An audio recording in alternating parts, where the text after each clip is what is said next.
கொஞ்சம் பணக்காரரா கெத்தா இருந்தாருன்னு வைங்களேன், அவரோட கெத்த எதுல தெரியுமா? ஆமா, நின்னுட்டே திங்கணும். உட்காந்து சேர் போட்டு திண்டா அது சரியா இல்லை. முதல்ல எல்லாம் உட்காந்து சேர் போட்டு பக்கத்துல விருந்தாளி என்ன பண்ணுவாருன்னா எடுத்து அவரு மெஹமான உட்கார வச்சுட்டு உள்ள இருக்கிறவங்க எடுத்து வைப்பாங்க, வைங்க அப்படின்னு பக்கத்துல உட்காந்து சாப்பிடுங்க அப்படின்லாம் சொல்லுவாங்க. இப்பெல்லாம் அதெல்லாம் இல்லை. அவரு சேர் போட்டு ஹோட்டல் வாசப்படியில் உட்காந்துருப்பார்.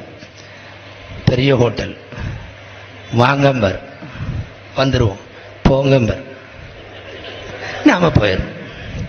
அங்க வரிசையா வச்சிருப்பானுவோம். ஒருத்தன் வெறும் தட்டு மட்டும் வச்சுட்டு நிற்பான். அடுத்த செக்ஷன் ஒருத்தன் சோறு மட்டும் வச்சுட்டு நிற்பான்.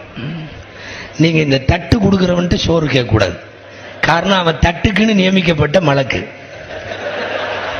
இப்போ ஜிப்ரீல், இஸ்ராஃபீல், இஸ்ராயில் எல்லாம் இருக்கா இல்லையா?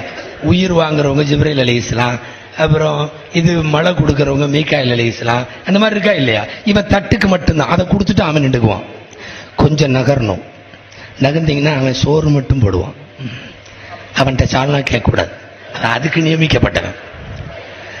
அப்புறம் நகரணும், இன்னொருத்தன் குழம்பு ஊற்றுவான், ஒருத்தன் மிட்டா வைப்பான், ஒருத்தன் கட்டா வைப்பான். இப்படி போகும்போது அந்த காட்சி அழகா இருக்கும். யா ஹபீப் யா ரசூலல்லாஹ்.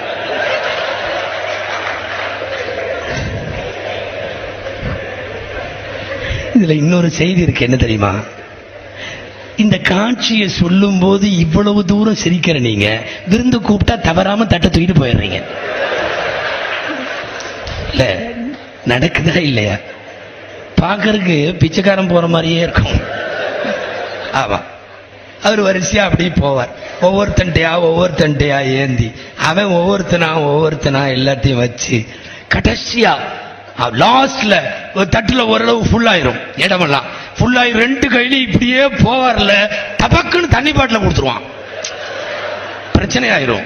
என்னன்னா ரெண்டு கையிலையும் பிடிச்சி தண்ணி பாட்டா ஒரு கையில வாங்கி பைபாஸ்ல வச்சிருவானு. அல்லாஹ், அக்குள்ள வச்சிருவாங்க. எதை? பாட்டில அப்படியே தூக்கிட்டு நடக்க முடியாம. இல்ல இந்த வேதனை தேவையா? எதுக்கு இந்த வேதனை? உட்கார மாட்டான், அப்படி நின்றுகிட்டே. இவன் பொசிஷன்லயே இன்னொருத்தனும் அப்படி தண்ணி பாட்டில வச்சுட்டு வருவான்ல, ரெண்டு பேரும் நின்றுகிட்டே பேசுவானுங்க. அப்புறம் பிசினஸ் எல்லாம் எப்படி போயிட்டு இருக்கு? இது எங்க திக்கல் எடுத்துச்சுன்னா விவகாரம். எங்கேயாவது கொஞ்சம் புடிங்க, தண்ணி குடிச்சிட்டு வாங்கிக்கிறேன். நடக்கா இல்லையா? நான் சொல்லிட்டு வந்தது அவ்வளதஹாபித்தீன் தர்கு சுன்னா. இந்த மார்க்கம் அழிந்து போவதற்கான முதல் அடையாளம் என்ன தெரியுமா? நபிகள் நாயகத்தை விட்டு அவர்களின் வழிமுறைகளை விட்டு நாம் தள்ளி போனால் மார்க்கம் அழிந்து போய்விடும்.